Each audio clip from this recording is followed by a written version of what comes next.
The leaders of the forthcoming Department of Government Efficiency want to move fast to reduce the federal government's size and spending. Vivek Ramaswamy, who will co-head the department with Elon Musk, says they'll likely start with executive actions, then ask Congress to make budget cuts. One of the big targets, according to Ramaswamy, will be unelected bureaucrats who write rules and regulations based on the laws of Congress. It's the unelected bureaucrats in the administrative state.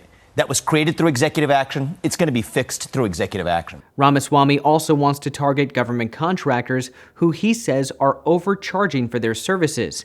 He pointed to the Pentagon failing 7 audits in a row.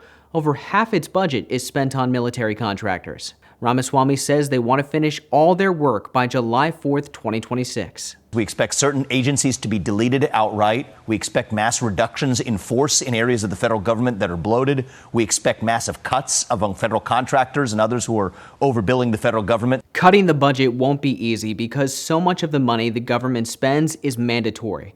Federal spending falls into 2 categories: mandatory and discretionary. Discretionary spending can be changed every year. It's totally up to Congress and the president. Mandatory spending is money the government is legally obligated to pay out because it's written into law.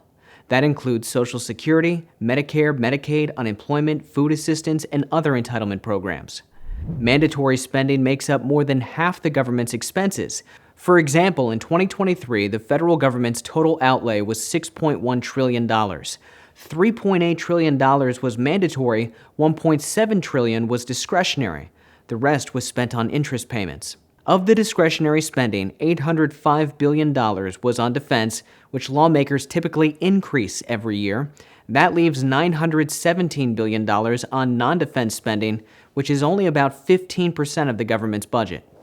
I'm Ray Bogan for Straight Arrow News. For more reporting, straight from the nation's capital, download the SAN app and turn on notifications.